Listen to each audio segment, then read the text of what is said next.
Hey guys, welcome back. It's been a few months since I've made a video, but I thought I would give y'all a little update of what's been going on. So let's go ahead and get that started. The truck looks a little different than from the last time y'all seen it. Alright, so as y'all can see, I've got the cab and the front clip. I've got the fenders on and the hood on, and I've got the bed on as well. I believe the last time we left off, I was torquing the head after having a couple troubles with it. Well, as you can see, it's in. I had the cooling system plumbed up. I just took my lines off because I had to move the radiator. If any of y'all are wondering or having to tackle this and y'all are using DCS mounts and you notice you just don't have enough room in between your fan hub and your radiator, you can move the radiator back. I don't know how well y'all can see it, but what I did is the radiator has pins in the bottom, and what I did was I cut them old pins off. I put in bolts closer to where now it is a lot closer down here to the condenser. It's still a little ways away, but it's still plenty far enough to where between the engine and the radiator. But you're able to move them back. I moved mine back and I welded the bolts in so they don't move, and so they're permanently. You'll see I have new AC lines on. It's a essentially whole new AC system minus the evaporator core. Whenever I bought the truck, the AC didn't work. Whenever I pulled off the old condenser, the condenser had a hole in it. Whenever we took the engine out, we left the AC compressor on the engine, so I had to go buy a new one. But I've got new lines going. That line right there is a pain. It's got a little spring clip in it. I actually took a piece of hose clamp. I've seen a couple people do. You take a piece of hose clamp, take that clamp off, and you slide it up, get that spring clamp out, and you should be able to pick that line up and out. Your orifice tube is in there, by the way. But I've been working on it. I'm trying to get everything ready to where I can set the wiring harness in. Y'all see I have these electric fans in here. I do have enough room to run the fan clutch. The only issue I was running into was the way that mount where the AC compressor is, how they wanted you to run the belt. Basically only make contact on the fan hub, on the fan pulley right here. And so if I was to keep the mechanical fan on here, it would have kept burning belts up. This wouldn't have been functioning as well. But so I have these electric fans in here. You notice this fan's a little bit smaller, a little bit thinner than this one. That's to clear the balancer down there. I have my power wire right here, soldered up. I still have to do my grounds, but I'm waiting to do that once I get the wiring harness in. These will be kicked on with a thermostatic switch in the head, most likely right here, and also with the AC compressor. If you want to see the wiring diagram, I'll go over the wiring diagrams I have at the end of the video if anybody wants to nerd out with me. Also, I didn't have these bolts. Like I said, we left the AC compressor on the truck, so I actually went down to my local junkyard and yanked these out of a truck. 3 of them came out of a OBS. One of them came out of a 90s Ranger, and it was the same size. So if you're ever having to look for these bolts, you can go there most likely and find them. I don't remember the exact length, but I was just going to use regular bolts, but I noticed they had a shoulder on them up here towards the head for these bushings up here, so it centers it up so it doesn't want to walk around. Another thing, I've got the master and slave cylinder for the clutch installed. I don't have the clutch pedals or anything like that installed in the cab just yet. Kind of waiting, holding off on that.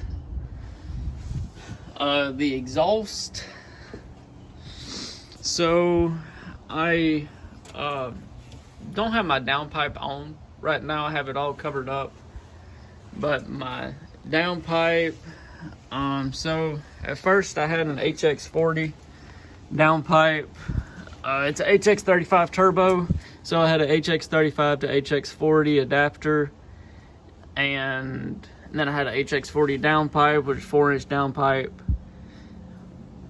because I bought it because I figured, well, it should just be able to go straight down. It gets in the way of the transmission, and then also it gets in the way of the cab, of the firewall right there. And y'all might say, well, clears the firewall. Well, I tried that, and needless to say, I put a hole in it.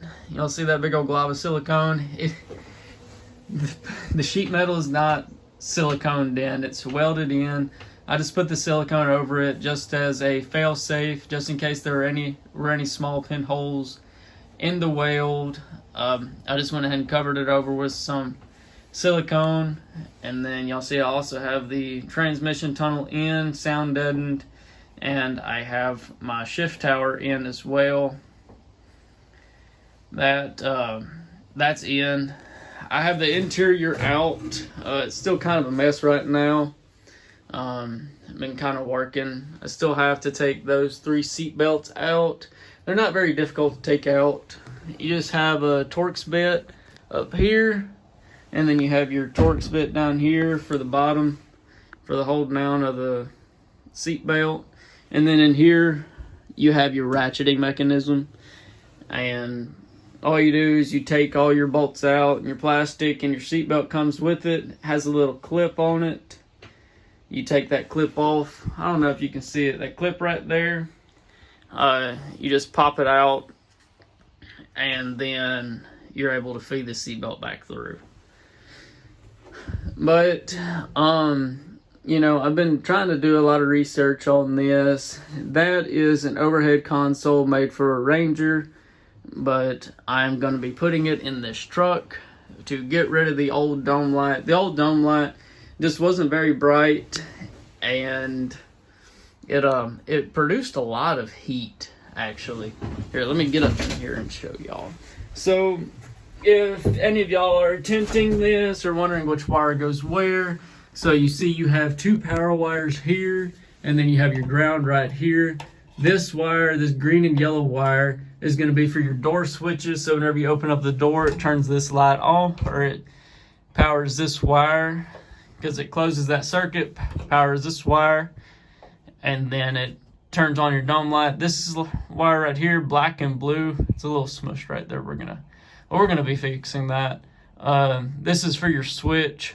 So if you want to turn it on while you're inside the cab with the doors closed, it powers that way too. And then you just have a ground right here. So this will bypass the switch. This is for the switch, and this is your common ground in between them. Another thing I wanted to show y'all was, so I noticed that these doors did not want to close all the way. They kind of had a little bit of play in them, and so it was throwing off your body lines whenever you're looking down the side of the cab. You see now, them body lines are pretty dang close. I try my best eyeballing them, but I'm no body man. But anyways, so to get these doors to shut correctly, I took, that is 1/2-inch PEX, the tube's right there. I think I picked it up for maybe $3 from a local hardware store. I just cut it to size, cut a slit in it, and Now, see, it actually shuts. Used to, it would just kind of sit out, and so it would throw off your body lines, it would skew your body lines. But anyways, the next thing I wanted to talk to y'all about is actually this fuel shutoff solenoid I have for this Cummins. So once again, if any of y'all are wanting to do this, so your fuel shutoff solenoid has 3 wires on the Cummins. On the IDI, it has 2 wires. So as you can see, you have a red, a white, and a black. Your red is going to be your hold-in circuit. It's probably only going to pull 1 amp. Your white is going to be your pull-in circuit. This is going to pull some amperage here. And then your black is your ground. So on the original IDI, it only has 2 wires. It has a red and light green. If any of y'all are trying to find the wires, red and light green, that goes to your fuel shutoff solenoid. But it's only 1 wire. So it has its pull-in and hold-in circuit on 1 wire. And I was thinking about it, well, you could run it like this, but it's not designed to do this. It's not designed to have power to that pull-in circuit all the time. So once again, I'll have a wire diagram drawn up, show y'all at the end of the video if it's anything y'all are concerned about or interested or want to nerd out with me, or maybe have some suggestions. But so I'm going to be running my red and light green wire from factory to this hold-in circuit here. It's going to be running in to this pin right here. And then this white wire, I'm going to be running it to the factory Ford solenoid, starting solenoid that sits on the fender. I'm going to be running a wire from there over to that hold-in circuit. So whenever you go to crank the truck, it pulls up that solenoid.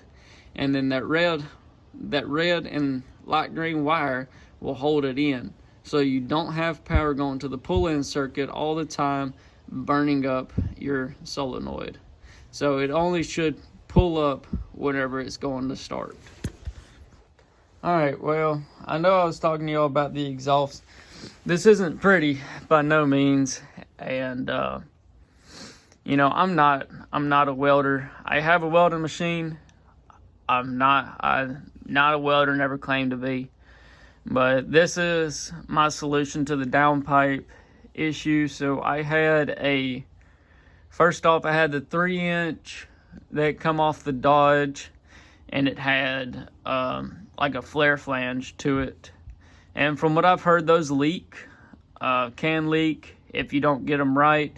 And it was the same situation I was running into before. The downpipe was going to hit the transmission and the cab, and you don't have near as much wiggle room with that because you have to move that outlet flange on the turbo, and with it you're changing your angle of your downpipe. So this is the solution I come up with. This is the flange from that HX35 to HX40 adapter. I cut it off. I had some extra 3-inch pipe from my 04 GMC 3/4 ton. This was factory pipe, 3-inch. And so I welded this to it, took a 90, come down, welded a 45 into it, and then welded this 3 to 4 inch that come with one of the downpipes originally. The flare style flange had this on it, so I cut that off. Now this was a 7 or 8 o'clock at night project, so I was just using what I had here, and I don't have any stores that stock bigger tubing or kind of adapter tubings like this. It's really uncommon to find it. Usually you have to go order these types of things online, at least from where I'm from.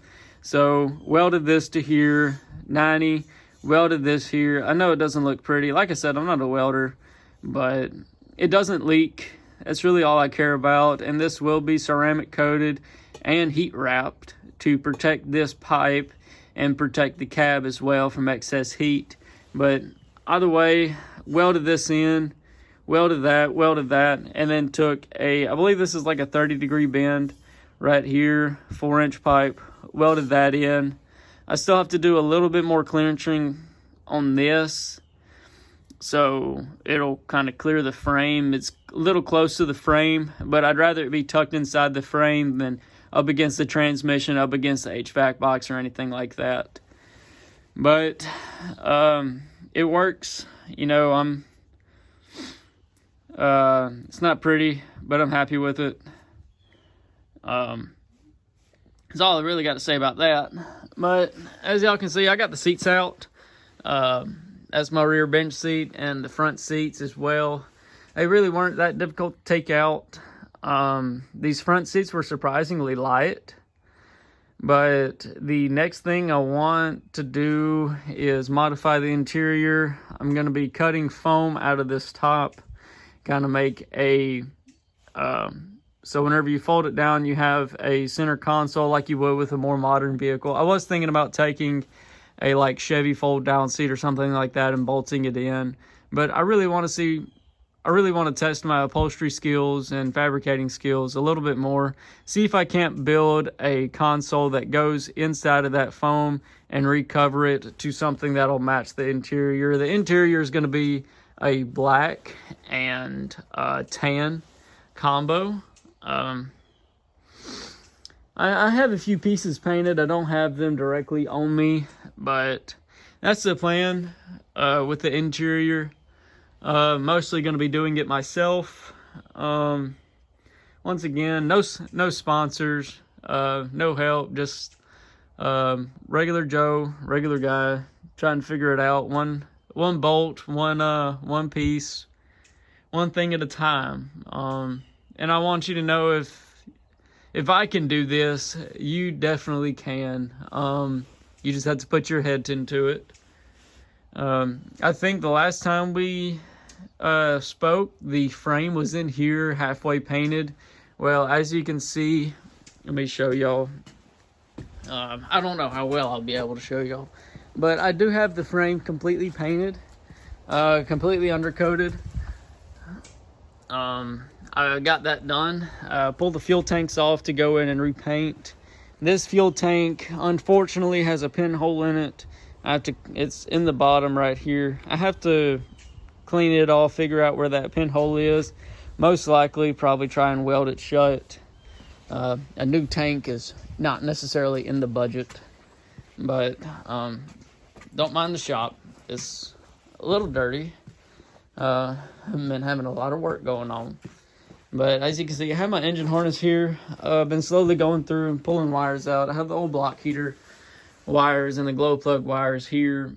But before you go and start chopping off wires, make sure you keep your glow plug controller wires, because that is where your fuel shutoff circuit feeds into, is through this plug, feeds in through this plug, and then, man, I just had that wire. Here it is, your red and light green wire. Don't know how well you can see that. It is light green underneath all that dirt and grime. And then it comes in right here to this plug. That is for your fuel shutoff solenoid. That's the wire you want to keep. Still kind of going through the wiring harness, trying to delete wires I can and clean it up. I'm going to clean it up and relume it so it doesn't just look like an absolute eyesore sitting in the engine bay. I figured, you know, I'm already here. I might as well go ahead and clean this up, make it look good, make it look presentable, and make it look new.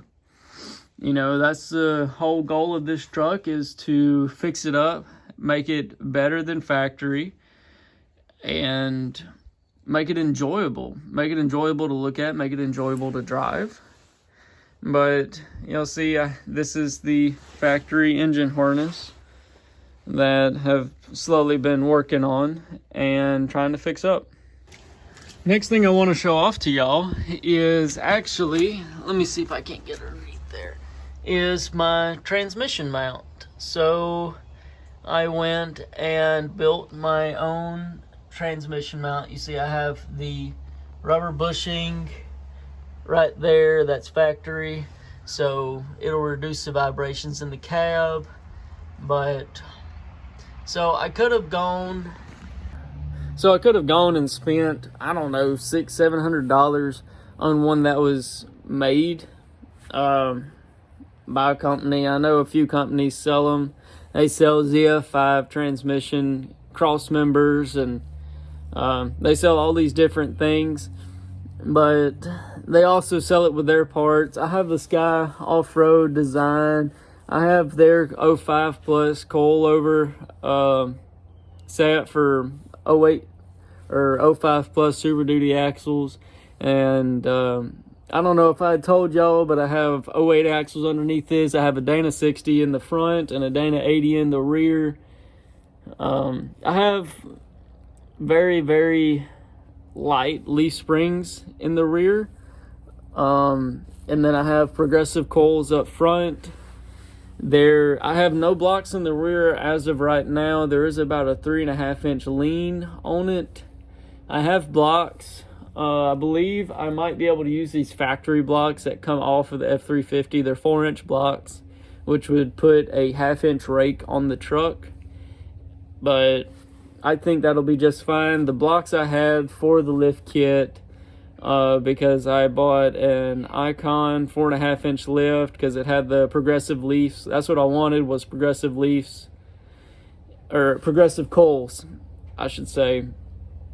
They come with 5-inch blocks, and I'm afraid once I put the steel wrench hand on the front, I believe it's going to be weighing it down maybe another 1/4 to 1/2 inch, and those 5-inch blocks would put 4.5.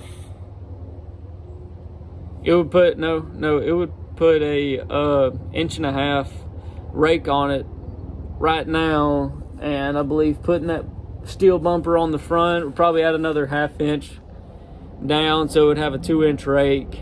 And I have no problem, no discrepancy against rakes. I like my trucks level or to have a slight rake. I believe my black truck has either a 1/2 inch or 1-inch rake towards the front. I like my trucks level. That's just how it is. But I also had to do something else custom with the transfer case, and let me see if I can't show that to y'all real quick. Alright, I don't know how well I can see that, but that is a bracket I made right there. The original bracket was way too long for this transfer case, bolting up to the ZF5 and then going up into the cab. That is just a piece of 3/16 steel drilled out with the original bushings in it. It was fairly difficult getting the bushings to pop out, but putting them back in, I used some white lithium grease just to grease up the bushings, make sure they go in fairly easily. But let me show y'all where that lines the transfer case up at. See, it brings it right here.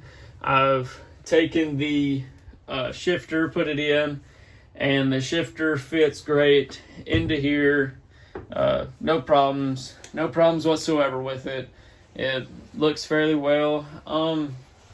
Only thing I did was with that linkage, I put the transfer case and the shifter into too high. I took a measuring tape, measured it. I was going to use the original linkage. The original linkage had a hump in it, and it just wouldn't work. It is 3/16 steel. If you are ever planning on doing this, I just cut a piece of 3/16 steel out, kind of rounded the edges a little bit, measured the hole to hole with the pins, and then drilled my holes out. I don't remember the drill bit, the size I used to drill it out. I believe what I did was I just took the bushings out of the old linkage I had and measured it up and then drilled it out to the same size so the bushings would fit correctly. I know Carrot Customs sells the bracket for your shifter and that bracket down there. They are the ones I used, but I didn't have the linkage come with mine, and I don't think the linkages are actually the same size as the size that I had to use, but it does function fine. It functions great, to be honest with you. I'm really happy with it. But yeah, unfortunately, you know, I'm fixing to go back to work, but I thought I would give y'all just an update on how everything's been going on the vehicle. I have not given up on it. You know, I started this channel to kind of give me motivation to work on it, but now I'm having to have motivation to make videos on it. I have no need for extra motivation working on the truck. This is something that I enjoy. You know, a lot of these things, a lot of the wiring issues, a lot of trying to figure out how to fit these parts, it's a challenge, but I welcome the challenge. It really helps stimulate you, stimulate your brain, trying to do your critical thinking, trying to do your problem solving, and it really helps. You know, one thing I will say, so whenever I went to go set the cab on here, I don't know if y'all remember, but the transmission was in the truck, or in the chassis. I did have it in the chassis previously.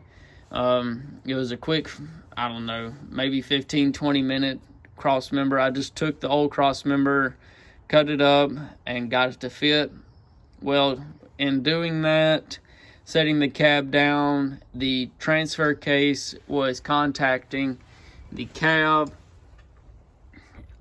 at the highest point of the transfer case, so it was skewing the cab off. So what I had to do was drop the transmission down. I set it on a jack stand, set it down to where I believed it would be good, and I built one cross member then out of metal I could find here at local hardware stores and what have you. It's not very pretty. I'm not showing that to y'all. I am not happy about it at all. But whenever I went to go set it in, I noticed that the transfer case output shaft was actually skewed over a little bit. And I wanted to figure out why, so I started doing some figuring up with the tape and you know, trying to calculate angles. I found that the engine was actually 2 1/4 degrees cocked to the passenger side. And so, you know, it might not sound like much, but what it was doing, since this is a crew cab long bed, it has a 2-piece drive shaft, has a carrier bearing in the middle of it. And I started looking at where it was going to be going, and I want to say it was close to 1 inch off from where that carrier bearing needed to be. And you know, I want this truck to be long lasting. I want the parts to be long lasting, easy to work on, and I don't feel like having to deal with U-joint vibrations, driveline vibrations, anything like that. I want the driveline to be in line. The closer you can get it in line, the better you'll be with longevity of the parts and less vibration. So started looking down at these motor mounts. Once again, these are DCS motor mounts. You know, that's just what I bought. They had the whole kit, so that's what I got. And I found out, so the angle was coming from the motor mounts. So what I did was I picked it up with my gantry crane. This is whenever I still had the hood off. I picked it up with the gantry crane and took the motor mounts out and took a burr bit, and I believe I had to go 1/2 inch on either side, had to kick this piece back 1/2 inch, had to kick this piece forward 1/2 inch, so it would even up a little bit easier. That's why I have a ratchet strap sitting on the back of the transfer case. I just haven't taken it off yet. But what I did was I actually split that in between the motor mount and the chassis. So I took 1/4 inch out of the chassis, 1/4 inch out of the motor mount, just so I'm not overly taking too much material out of one or the other, so they're still structurally strong. But I was able to take them out and now it's sitting at maybe half a degree, maybe. Either way, I have that ratchet strap pulled over to where it is in line with it, and I built that other cross member. The other cross member, I got materials from online. Like I said, the materials around here aren't as good. I mean, it's built out of, that one's built out of 1.5-inch tube steel, square tube steel. It's 1/4 inch thick, really thick metal, probably overkill, but I'd rather it be overkill than not enough. But originally, the one I'd built, the only tubing I could find was 1.25 inch tube steel that was 1/8 inch thick. I wasn't happy with the 1/8 inch, so I took 1/4 inch plate, reinforced it. But that's old news anyways. This one is built strictly out of 1/4 inch thick steel. It has, like I said, it's 1/4 inch tube steel, and it has 4 bolted joints. It has 4 bolts down there in the bottom, and then it has 2 bolts either side up there on the frame. So it's easy to take out, easy to put in. You know, you can do it by yourself. You don't have to sit there and try and spread the frame to push it out. All you have to do is just jack up the transmission and drop it out. But yeah, guys, it's been a process. You know, everybody says, yeah, swapping in a 12 valve, super easy. You know, honestly, it is fairly easy, but if you want it to be right, if you want it to be factory with the truck, you have to do all these special wiring. You have to dig through wiring diagrams, trying to figure out how to convert your wiring over, how to get it started, how to do that, how to do this.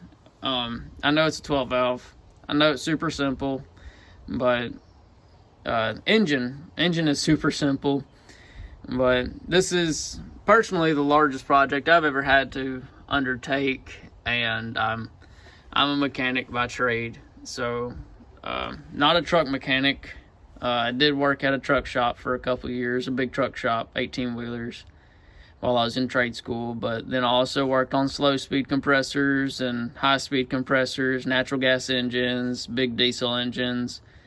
But none of the overhauls, rebuilds from the ground up, but nothing has ever been this extensive, I should say. The engine, honestly, was the easiest part. I enjoy building engines. Building engines is easy to me, but this was the easiest part. Everything else is kind of foreign to me, but I enjoy the challenge.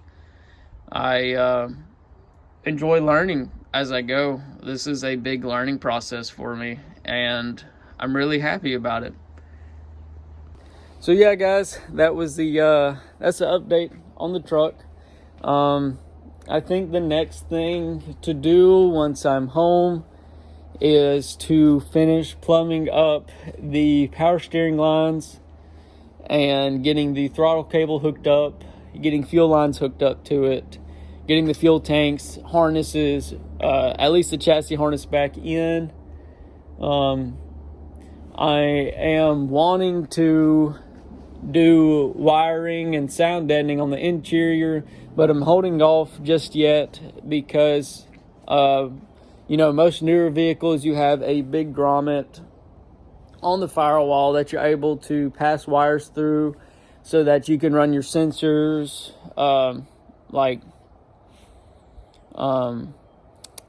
what's the word? Additional sensors and gauges and that kind of stuff, which I will be running, because if y'all have this truck or y'all have a body style like it, older ones, you know that the coolant and the oil pressure are both dummy sensors and gauges inside the truck, and so I'm having to wire up actual temperature sensors. I have a 4-gauge pod on the inside, so I have oil pressure and water temp, EGT, and boost. All those will have to be run through the firewall, which I'll have to get the grommets. I have grommets to put in to pass through, so you don't have any extra wind noise or engine noise or anything like that passing through. The only other thing is this truck will have a sound system. You know, I don't really go in on it much, but I love sound. I love a good audio system. And so I will be running a 4-channel and a mono amp in the rear, tucked behind the back seat. And so I need to get the size, I need to get a 1/0 wire to figure out the size of grommet I need to run through the firewall. Once I get all the grommets in, then I'll go ahead and sound deaden the firewall on the inside and put butyl rubber and closed cell foam and all that, so it'll be nice and quiet inside the cab. I will be running the exhaust whenever I am home next. If y'all have noticed, I do not have the boost lines or the pressure air lines or anything like that hooked up yet to the intercooler. I want to get everything inside this engine bay, and then once I get everything inside this engine bay, then I can figure out how to run my boost lines, the easiest way to route it into there, so I don't wind up putting the boost lines in and then having to go in and remodify them because they're in the way of something. Also, one more thing. So I bought this kit from Carrot Customs to run the OBS forward AC compressor, mainly because the Dodge AC compressor was right up against the engine cradle. The lines come out the back, and it would have been very, very close to the engine cradle, if not touching, if not being in the way. And so I wound up getting this. It comes with this idler pulley right here. This belt is too short. I have been reading around, and I believe I can take this idler pulley, move it here, and get a belt from NAPA for this idler pulley. It'll be giving more contact with that fan hub. But once again, I have my electric fans in. The electric fans fit. So that's what I will be running for better cooling for the AC system, better cooling for the engine, better cooling overall. But I'll leave that number in the description if anybody else needs it. I just pass information along as I find it. But yeah, anyways guys, I will get out of the cold. It is kind of cold down here in Louisiana. And I will show y'all them wiring harnesses that if y'all want to nerd out with me, I'll show it out to y'all and y'all can enjoy. Alright guys, let's see how well y'all can see this. So I have 3 diagrams written out. Like I said, we were going to go over the diagrams at the end of the video. I don't want to bore anybody with it.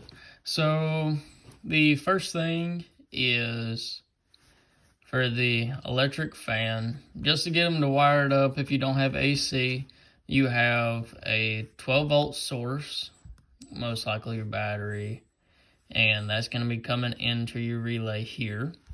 And then you also have your 12-volt for your fans. There is a 40-amp breaker that is going to be put in here into this line. I don't have it drawn out though, but as you can see, what'll happen is this 12-volt source, the circuit will be open until this thermostatic switch that is in the head that watches the coolant temp closes. Whenever it closes this loop, it closes this relay, comes over to electric fans, kicks them on, and then the electric fan circuit goes to ground. Now, if you're wanting to run your AC with it as well, what I'm doing, I don't know how, how scientific this is, but either way, there will be a ground that taps off of this wire here. Most likely tap off of the relay, not off of the wire. I just have it drawn here for simplicity purposes, but it'll come over to another relay, and you will get a 12-volt source from your AC system. Now, from whenever I was reading, your AC system, at least in an OBS Forward, it'll kick on from your climate control panel. It'll send a 12-volt source to the AC system, and then you have 2 switches you have your low pressure switch and your high pressure switch, and those will open up turning off the AC clutch. You want your wire coming before those switches, because if you have one of those switches open, say your low pressure switch or your high pressure switch, it'll open this circuit, kill those fans, and so you will not have those fans be able to bring down your high pressure, and so it won't be able to bring down high pressure, so in turn it won't be able to kick your low pressure, bring your low pressure back up, bring your high pressure down, so your AC system will not function at full efficiency. So anyways, so whenever you kick on your AC system, you have a 12-volt source coming into a relay, a ground completing that circuit, and then you have a ground on the other side of that relay so that it will close this circuit, so it'll open, or it'll close this relay, so allow your extra electric fans to come on. And then this is the interior dome light. I kind of talked about it a little bit, but I can never find any wiring diagrams for it. So you have your blue and black wire. It's probably black and blue. I don't know. Those are the two wires on it. It's a black with a blue stripe. But that is your source. These are both key off 12-volt source, because the dome light will come on whenever you open the door, even whenever you don't have the key in. So it'll come in. You'll have two sources. One will come into your door switch. Your door switch closes the loop whenever you open up the door, and then it'll turn on that dome light automatically. That is a yellow and green wire. Could be green and yellow. I don't really remember off the top of my head, but those are the two colors on the wire. And then for your source, for your switches, if you want to be able to just switch it on, it's a blue and black wire. For the OBS Ford, I have that both written down here. It could be different for your application. Mine is a 94 IDI, originally IDI turbo, but this will come in. You'll have your switch for your dome light. You'll switch it on. It'll give power to the dome light, and then it grounds to the roof. And then the last thing is the fuel shutoff solenoid wiring, and this is going from the IDI solenoid to a Cummins solenoid. So, like I said, the IDI solenoid only had one power wire going into it, and it was a pull and hold in circuit.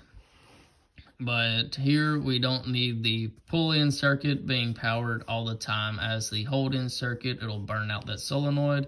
So what we do instead is we have our hold in circuit from our IDI fuel shutoff wiring, which is a red and light green wire. That'll be our hold in circuit here. It should only pull about an amp or so.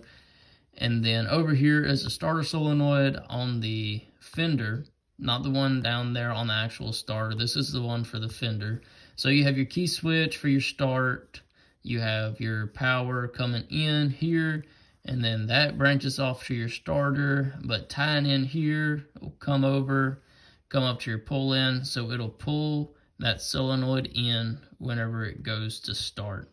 So it'll pull it in, and this will hold it in, and then your last wire is ground. Hope this helps anybody. You know, these are the wiring diagrams that I'm going to use to wire up the various things on the truck.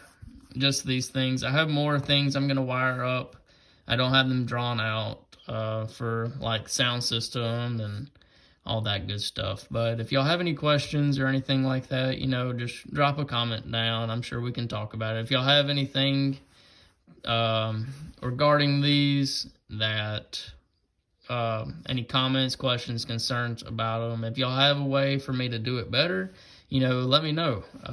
You know, I'm always open to suggestions, and I really appreciate them. Makes me kind of feel like y'all care a little bit. But yeah, anyways guys, hope y'all enjoyed it. Just a little update for y'all. Let y'all know this truck is not sitting up in the tall grass, not rotting away. It's being worked on. I'm so anxious and so ready to see this thing run, see it drive. But yeah guys, anyways, thanks. Bye.